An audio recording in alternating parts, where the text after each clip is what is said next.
Episode 3. It's where you want to be. We're bringing it down to ya. Into December. This is the end of the year, but not really. No, not really, because we're still going. Everyone's shining, nobody knowing what we do. It's between me and you. Oh, that was good till it fucking wasn't. Here we go. Oh my gosh. I'm so excited for our 3rd episode. We're doing it. We're going crazy. Number 3. Hey, I'm Shayzee, cosmic alchemist, music producer and artist, and vocal vixen. Born in Xanadu and living in LA, ready to scratch that itch in your brain. And hey, I'm Mandy, singer, actress, living in LA, here to sprinkle a little love everywhere I go. Woo. And welcome to Sonic Donuts, where we perform live covers of some of the most iconic songs. We dig into the stories behind the music, and we dive into life's big questions inspired by the lyrics. That's right. And in this episode, we are taking a delicious December bite of Landslide by Stevie Nicks. Oh, yes, we know this one. Famous. How many times has it been covered? It's such a good one to do. So we're very excited to do this cover. And as a matter of fact, we are going to perform live right now for you. So get ready, get comfortable, put some good headphones on. Grab a glass of milk. Grab a glass of milk for your donuts. You better have some donuts with you. I don't know. Do people eat donuts while they watch? I hope so. Maybe we'll start a new trend. So, yeah, with that said, we're so excited to perform our very unique version of Landslide. Okay, here we go.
White Album.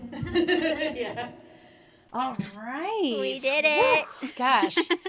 That was amazing. I always love using that like headphone, like the wireless mic. What a Your situation! Janet mic. My Janet mic, because I'm like I could just move around. Normally with my guitar, I'm like leaning in trying to hit the microphone. So no, that's fun.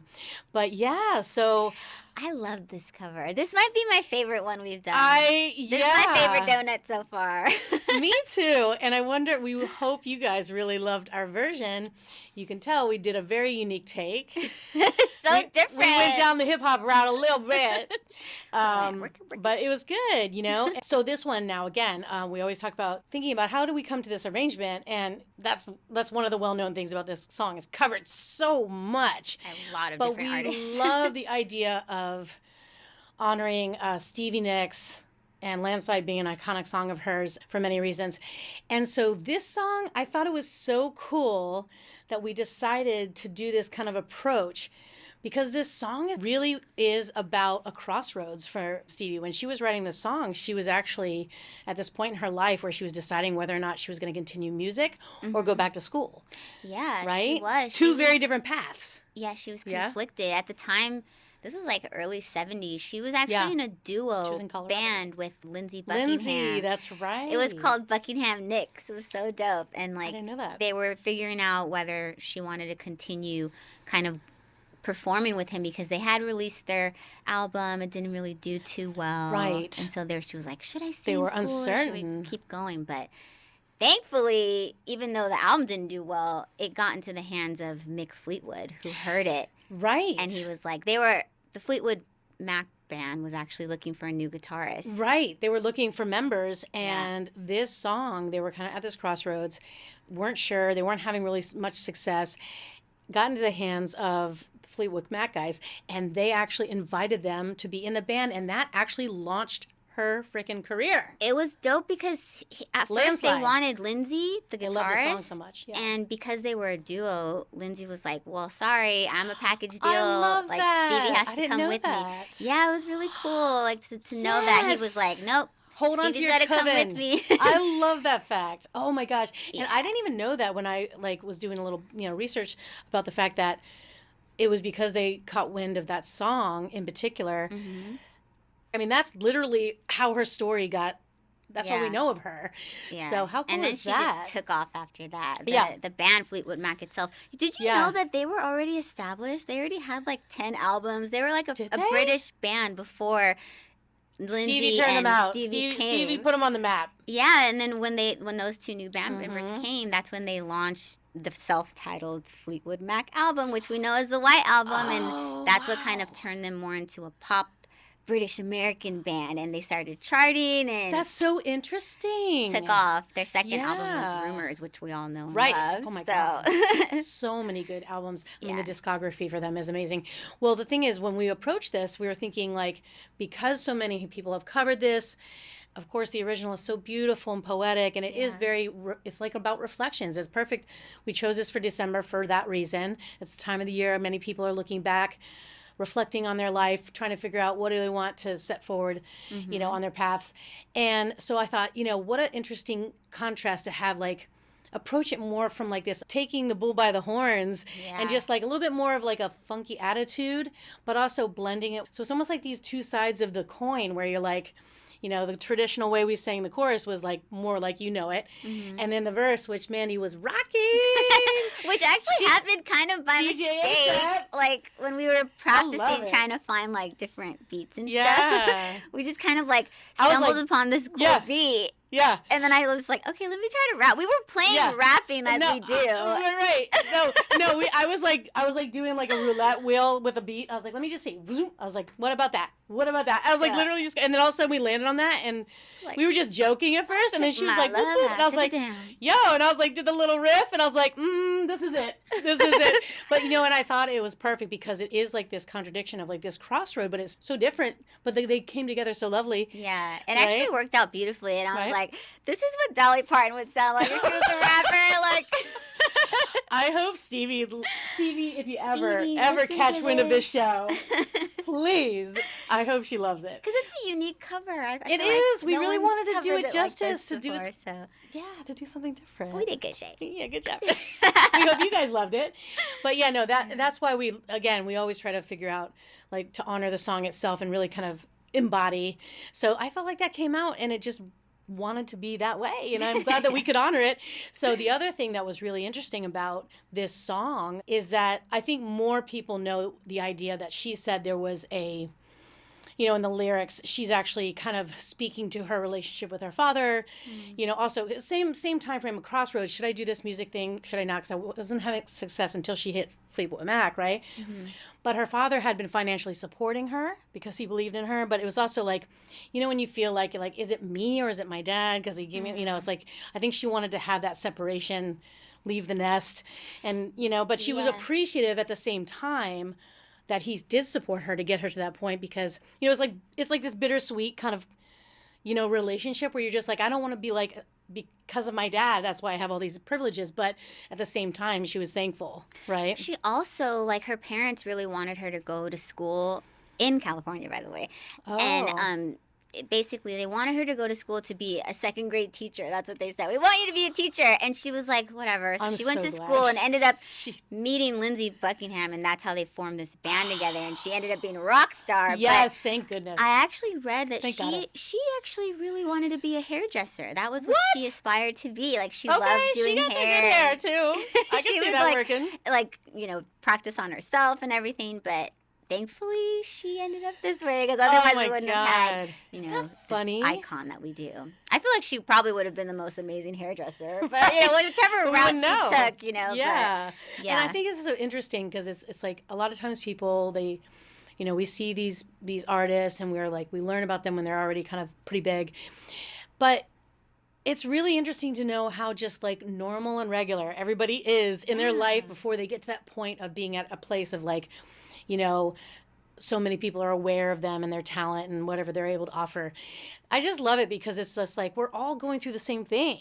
And we just, sometimes when you find your sweet spot and you trust your gut, I feel like that's when you're in alignment. I always like to say in the record groove, like we could be a lot of things, but I feel like finding your like calling in a way, I don't know. Yeah. I mean, an alternative timeline, there is a Stevie Nicks doing it up with the hair, for sure. But I feel like this timeline I'm happy about because this song is amazing. She also has like, I feel like, again, with your point about them already having a lot of like, they already did published works. They were already a band and established. But who heard of Fleetwood Mac before Stevie? It's just because of her songwriting. She's amazing. The most amazing lyricist. Yes. She wrote like literally almost all the songs for the band, over 1,000 songs for the band. And even in the early 80s, she amazing kind of songwriter. branched off to do her own solo project. I remember. Which really made her a force to be reckoned with, because her first album, like, Grammy of the Year award and like best song, it was like had so many number one standalone releases. Yeah, Steve, and you know Stevie's like in the Rock and Roll Hall of Fame, not only for herself but also for the band. She's the first female to be twice. I love that. That's amazing. Like, see, I love that because that's the thing. It's like women, they kind of have to do that. They have to do a double kind of establishment of that because oftentimes the credit is like clumped in with certain things. And I'm glad that she kind of pushed through to show that she's the main one behind the songwriting. She's the main one who was like driving it. She deserves that credit because really, honestly, and also her presentation, her essence. Yes, her witchy. I mean, she is just vibes. Like a goddess. Yeah, you know, come on. You know, she actually decided to kind of dress like extravagant like she did on stage because she's a lot shorter in real life. She is. I heard she wears like crazy heels. Yeah. Like, oh yeah, tell me. And she was just like, you know, I want to make sure I have these extravagant outfits so that the fans makes all her the bigger. way in the back can like see how grand she is and her energy. Like, I will, love like, shine that. through. Well, So. she does it. She does. She expands her energy. It's amazing. I love it. And so, yeah, that's such an interesting fact about that. And she's a style icon. She's a style icon too. Yeah, of iconic things. She's so known for a lot of stuff, and that makes sense if you're saying she was a aspiring stylist. Like she just has that understanding of presentation.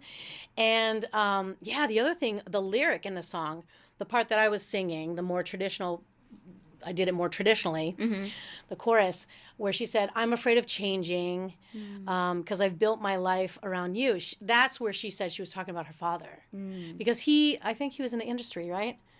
So I think she was worried about like nepotism or like all that stuff, but he was also financially supporting her. So it was almost like she knew she had to stretch her wings. She was ready, but it's almost like she was in the nest and she's like, and like, but am I good enough? Because everything has been because you've been doing this for me. Is it really me or is it you? I think she was going through that struggle. But she just wanted to follow her heart and follow what made her happy. And songwriting, she said, just made her so happy and fulfilled. And like, once she met Lindsay, it was just kind of, everything kind of just took off from there. But and that was the other thing in the lyrics that was also reflecting that. It was almost like, do I follow my heart? And it's such beautiful lyrics, and the arrangement is wonderful. I mean, we kind of like, we funked it up a little bit, but I feel like a lot of her songs are like that. And I love that she really emotes with her. It feels real. It feels like a conversation you're having with her. It feels like, you know what I'm saying? Sometimes lyrics are a little polished and cheesy. Especially in the Rumors album. And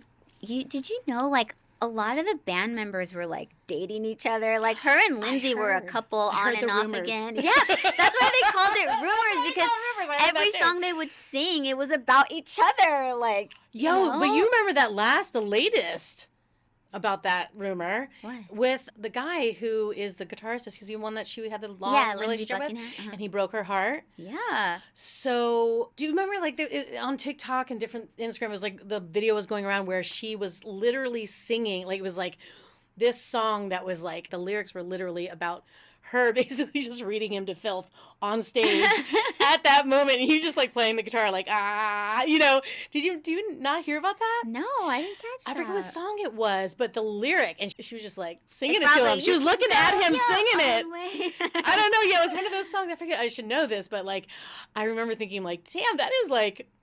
Well, they said that's where the magic really came from, is knowing that there was tension between them on stage, and they were constantly touring. They toured so much in the early 70s and 80s. Professionalism too. It's great that they could like, have their differences, but it didn't affect their music. And when they got on stage, it was just like, they're singing their heart out, and it's real, and like you hear it in their voices. And I think she also, just as a woman, also because how many times is the tale of as old as time for women and men in like that situation, what he did, cheating, and they're in a band, and instead of her like leaving and being upset and heartbroken and like ruining her career, I think she was just like, no, mister, I'm sticking around. Yeah. And you're going to sit here and feel it every time I sing this very popular song. Right? And I just like, she just doubled down, and I was like, okay. But, snap, snap. But no, that's amazing. And I think that there was a lot going on with this particular song. And I didn't realize how important this song was to her whole career, because it's like she has so many great tracks. It's crazy that this song actually wasn't even a single off the White album. It all the singles that they did release did really well, but this one wasn't actually a single. But every time she went on tour and performed, this was a major song that she sang on tour, and like that's what got her kind of well known, because everyone loved the song so much. Yeah. But it really was kind of what brought them into the band, and it made her well known for her songwriting capabilities. It was like the stamp on like their kind of visibility and awareness of Fleetwood Mac, really. Yeah. But also I think it allowed her, because it kind of put her as the forefront as a songwriter too for the band. But of course, amazing singer. She's unique singer. Speaking of vocals, she's like Alana, as we did last episode. She's got very distinct sound. Yes. Right? It's beautiful. Yeah. She's so wonderful. And I love the fact that the band, too, like, just even though they can go off and branch off and do their own projects, they always still came back to finish another album together with the band. They would go on tour. But meanwhile, like, Mick was out here doing his own stuff. Lindsay branched off and did his own thing. Like, obviously, we know Stevie Nicks is Stevie Nicks, her own, Which is, I think that's how it should be. I feel like there, like sometimes in the past, I guess maybe it's like we're waking up to it, but it's like, oh, you have this band and they stick together and they always do it. But it's like everybody has their own lives. It's like a constellation. But if you have this band that can come together for different projects and come in and out of it, like that's a mark of like talent and true bond true kinship, if you will. So I feel like I think that is healthy because that's how you stay together. Yes, so Justin know? Timberlake, come back to NSYNC and go on tour. Like, hello? Please. Beyonce, get with Destiny's Child. I think that's going to happen. Come on. Those might be like long gone. But that's very rare for a band to be able to like do stay their own together and thing come back. and still stay together. But it sounds like that shows that they really do have a true bond and kinship, like I was saying. They really do have a really strong relationship of like just being friends and human beings, you know what I mean? The fact that they're still touring. I to this love day, that. Like, if you have it in you, keep going. Like, yes. The fact that there's so many people, even a lot of times we were saying, like the people that we've been recently, if you still have it in you, and Joni Mitchell, she's still touring. 80. Dang. I was like, yes. Wow. If you got that music in you, you got to share it. So I love that. And it just shows that, like, instead of being petty or being like whatever, it's almost like they were like, you know what? Let's come together for the music. This is special. This is something that's really important for not just us, but other people. Definitely. I love that. So, you know, like thinking about the lyrics and how she really talks about being at a crossroads, really kind of reflecting on how do you deal with inevitable changes that come up on our journey and the seasons of our lives. A lot of times we get into this mode where we feel like it's like this, like, oh, we feel good, let's keep it like this, it permanence, but it's like impermanent. And this is life cycles. And we are supposed to go through the cycles. So you can either ride with it or you can resist it, but it's not going to change. So, you know, that's a question I would maybe ask you if you want to like lead it off, is that like, how do you approach knowing that, you know, you're going to have different seasons, different things that come up that are inevitable, but like, do you approach it more for like, it's, you know, this is to my benefit and maybe this is something I can learn from and move into? Or do you approach it more of like, I don't know, is it more problem solving for you? Like, how do you approach these little kind of seasons in your life? Well, I feel like change is inevitable, and sometimes it hits you when you least expect it, you know? And I think at first for me, you know, you could just want to tap into trying to control it versus adapting to it. But I think it's important when you find yourself in moments where you're dealing with change and it's out of your control, what is important is to stay grounded and to stay true to who you are at your core. Yeah. And sometimes that means for me, it's like having these anchors, kind of like what we touched on in the last episode of like what keeps us grounded. But like, I think like maybe for some people it could be through their creative outlet, like us and our podcast and singing. Like those really kind of anchor me to being Mandy. And then others is like with your family or, you know, with religion, or even having a self-care routine that you do every day to like make sure you feel like yourself. And that's right. Sometimes it's hard when you're maybe dealing with tough things that you're going through that life will throw at you randomly. But I think if you remember to stay true to you and keep your anchors, it'll help with the change. And try not to control it so much and just let go. And also I feel like it's important to be loving to yourself too, not be so hard on yourself. Practice self-compassion. Yeah, grace and compassion, I agree. And it's tricky too, though. I agree with your point. You know, big things like, okay, relationship changes, career changes, health changes. I mean, these are all the big things. But then you said, you know, always come back to you. But then guess what? We change sometimes in that. We're ever evolving. And the thing is, we are new people. Technically, every 7 years, biologically, we're new. All of our cells have been replaced. But technically, I think people forget, and maybe because they don't realize this is for a good thing, for a good reason, that we are constantly reshaping ourselves. So we always have a chance to reinvent ourselves. So if we feel like we're going in a good direction and we can keep reinventing ourselves in that way, or if maybe we felt like we have regrets, but we can reinvent ourselves. And so I feel like that's the season that I almost like I've grown to have an appreciation for the cycles of life, of like knowing that life, death, you know, it's like this thing, it's not scary. It's almost like this is how we renew. This is how we become better. This is how I think this is how we evolve, you know? And so, but it's tricky when we're holding on to an old you, when we need to move into a new season. So that's when I think we need to really, like you said, I think whatever you can do to give yourself care, if you meditate, if you do whatever you do to kind of like remember, center yourself and kind of let go a little bit of some of the expectation or like the shame or the guilt or the whatever's going on, where you're just like, I like to use the analogy of being on a surfboard on the wave. You know, like the wave is always going to go, come, crash, go, come, crash, go. That's never going to stop. You're never going to stop that cycle. Yeah.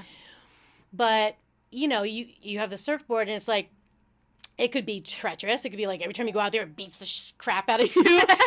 Or you can do that and then get on a wave and hit up a wave and be on it and then dance with it and like lean into it. And like, oh, it wants to take me this way? Cool. Oh my God, I wouldn't have seen that coral reef if I...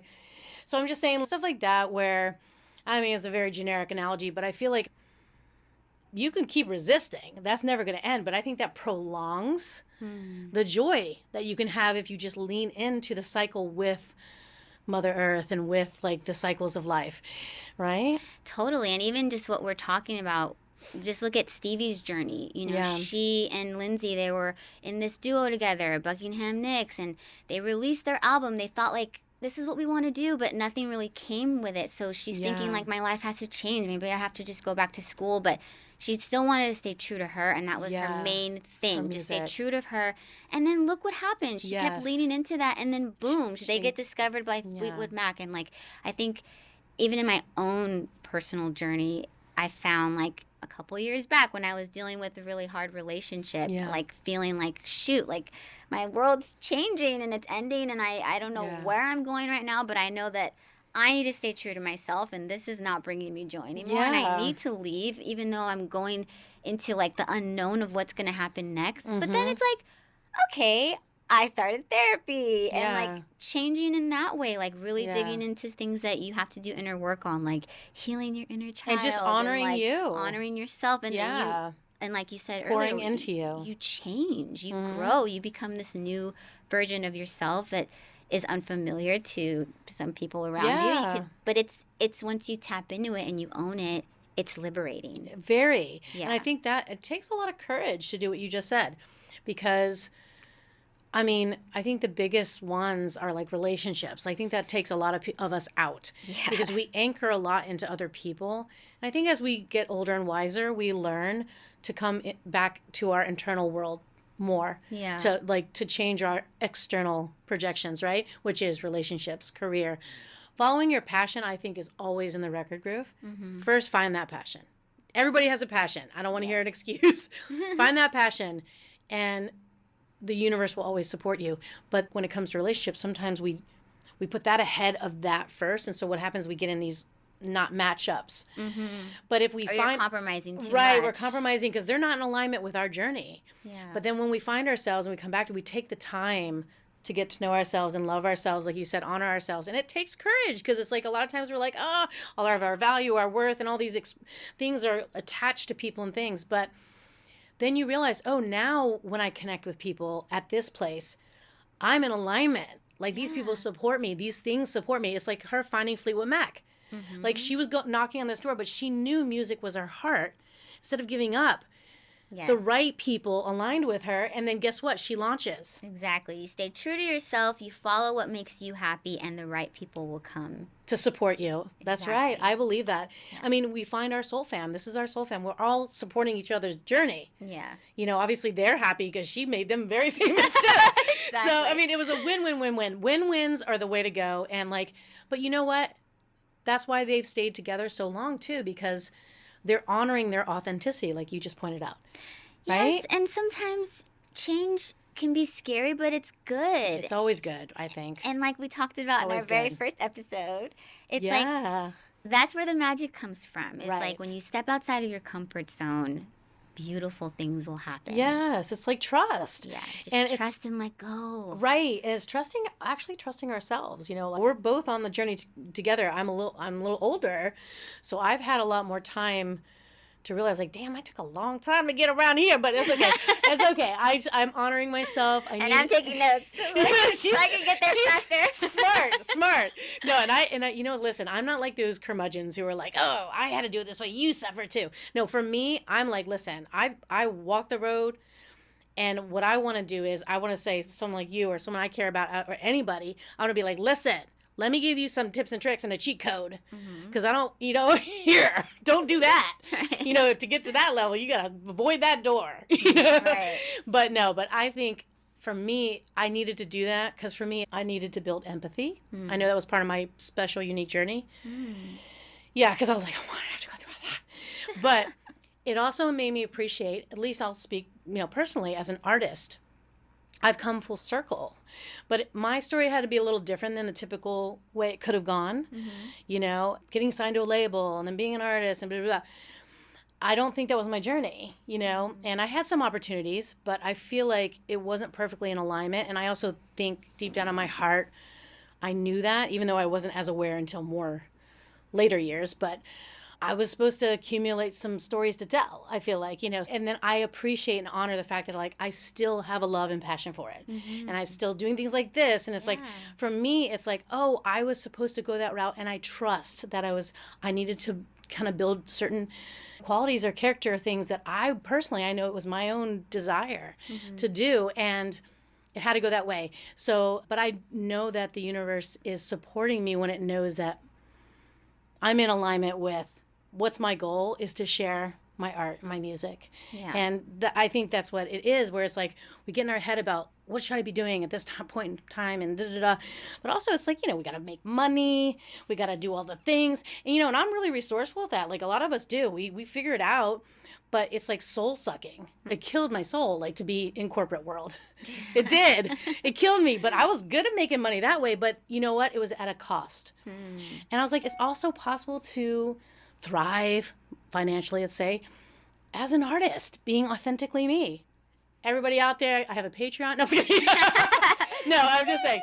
But I'm trusting that I'm here to do this work and not be distracted by doing all this other things. Of course, we can do it, but like I'm here to do this kind of thing, just like all of you out there and we're collaborating. That means we have like a synergy, and we're meant to do this special thing to create for all of you and to experience it. If I'm like working behind a desk, you're missing out all of this Shayzee-ness. And I'm doing it that 9 to 5, and then coming straight here after. She's splitting her time like I used to, but you'll get there. Yes, no, but that's our goal. Ultimately, it's like her, where she was like school or this, and we all split the time, and we think we have to. But after a while, I got to that point where I was able to go, I want to step fully into my artist entrepreneurship. I did. I wasn't there yet. I was kind of like in your spot where I needed to pay the bills. I needed to, save some money. So I was splitting my time, but I still didn't give up on my love on the side, right? Yeah. But I wanted it to be a full-time thing. So now that's what I'm doing. Full-time love affair. Beautiful. And I'm learning that love affair too. I'm right. embracing. One thing I'm learning is to let go of things I can't control. Yeah. 1000%. Like if it's not in your control, you just gotta let it go. What's an example you're thinking of? I think like just dealing even with relationships. Yeah. Like sometimes that's a big one. We would hope and wish and dream that someone would do something the way we want it to be, but you can't. Everyone's their own person. We're all on our own journey. We're all healing and dealing and freeing and singing and bathing and shitting and kissing and doing all the things. And bathing and dancing and prancing. And loving. And loving. And kissing. And doing. But no, it's, I've gotten to the point with that where it's like, I used to be like that, where you kind of like shape and you mold and you try to control that situation. And it's like, it's a lost cause. Lost cause. And by the way, why would you want to force something that isn't in alignment? You know why? Right. Because there's like a line down the block, Mandy, for you, of people who will align exactly how you want it to be. And when you stop putting your energy and your focus on what's not going right, then you're able to see all the things that will come right. Because you're calling that in. You're absolutely, that's law of attraction. The universe is a neutral search engine. That's what I think. So if you're just like, oh my God, I hate when like I have big sores on my feet. Like you're constantly thinking about what you don't like. Yeah. The universe is like, you like big sores on your feet? Oh, hold on. You're just like, no. BigSoresOnMyFeet.com. We want your What you big do. source. Tell the universe what you want is the goal, right? Right? Exactly. And I'm not being delusional, of course, but it's also going to show you, it brings you clarity. Sometimes people go to a big buffet and they don't know, and they start sampling stuff and they're like, okay, I'm not going back there. So that's really what it's about. And then so what you do is you go, I know for sure I like this. And just focus on that instead of being like how much you hate that. Because by the way, someone loves this, you know? So it's not going to go away, but it's just for you. Focus on what you are vibing on and what you want to call in. Focus on the portion of the buffet that tickles your fancy. That's right. If you just want the mashed potatoes, you don't need Some the gravy. Oh, okay. I don't You want like the gravy. You don't like no gravy? No, I Okay. just want my plain beautiful mashed potatoes. Maybe roasted potatoes? I'll take a little roasted potato. I'm thinking about Thanksgiving coming up. Yeah, but no, exactly. It's a great question. Right? That's a good question. But I think, okay, so, I mean, honestly, I feel like all of our episodes are starting to have some crossover. I know, it's all We're getting so deep. This is your therapy session when you come to Sonic Donuts. No, I'm just kidding. We hope this unlocks stuff for you, too. Well, I really do believe, I know you believe, too, that music is a wonderful conduit. It's healing. It's a medicine. It helps to get the message through, I feel like, a lot better than some other methods. But it kind of lowers our defenses. And when it hits, you feel no pain. That's right. It's all honey glazed. I was trying to think of a donut analogy. But I feel like, so almost like looking at life, it's like, it's a beautiful song. Like, what beautiful songs are you creating? I always feel like, keep your body tuned up to play. Because, you can't go wrong with a in-tune instrument, right? You always write a beautiful song and you always have a story to tell. And so if you kind of approach life like that, like stuff changes, things shift, people change like complete career shifts, which I love that because I love saying like there's no limits. Like we come in as a lot of times our culture or our family tells us how it has to be. And that creates depression, that creates anxiety. So it's just like, jump in the playground, play, find your bliss, find your joy, be cool to others, be kind. Be kind. But, Rewind. but do whatever you float your boat, and it may not be someone else's fancy, but find the people who are like, hey, we're into it. Find your people. Find your people. That's the stuff. Our It people really is the stuff. are yummy donut eaters and music listeners. That's right. That's right. People who knew how to have pleasure. That's what we like. So I feel like that was a good, delicious little donut session. This was very tasty. It was very delicious. I like this one. And I feel like I'm going to take it into my end of my year. Well, this is the winter solstice, so it's not quite the end of the year. I know our calendar says that, but I feel like the new year really starts in March. But this is our time for reflection and incubation, right? The new year, 2025, is coming. Who knows Isn't that what crazy? beautiful, amazing changes it'll bring us. Let's so get much excited. going on right now that's like stirring and swirling. And this is the time for us to kind of, what do you want your 2025 to look like? What do you want it to be? Remember Who to stay are you? grounded Yeah. and keep your anchors so you don't lose you. That's right. And you can enter this new year free as a bird. You got the controller. Doop, beep, beep, bop, bop. You're in the control seat. You're the driver. So just have fun. Plug it into the GPS. Right? Yeah. Have fun. And then enjoy the ride with your donuts by your side. Ooh. We'll take donut donations. We're going to wrap up this session of Sonic Donuts. Episode 3 already. Woo! Stevie Nicks, Landslide. And as always, please follow us on Spotify, follow us on YouTube. We have that going on. We do have getyoursonicdonuts.com. Yes. And so you'll be notified every time we have a new episode. You can leave us feedback about the show. We're a video podcast first. You can always switch it to the That's video. right. You can watch it on Spotify or YouTube. Yeah. We got plenty more in store for you. Exactly. And soon we will have a Patreon channel that we're going to open up, and we'll be having these songs that we're doing each episode are going to be nicely produced, polished, and available to our Patreon followers, plus a lot more. So stay tuned for that for sure. Yeah. Alrighty, everyone. Well, thank you for tuning in. This has been Sonic Donuts. Tasty sounds that tickle your earbuds and tease your brain. Woo! We'll see you next episode. Sonic Donuts. Hey, hey. Sonic Donuts. Come on. Sonic Donuts. Delicious. Everybody in Come the on. club. We all fam. We all fam.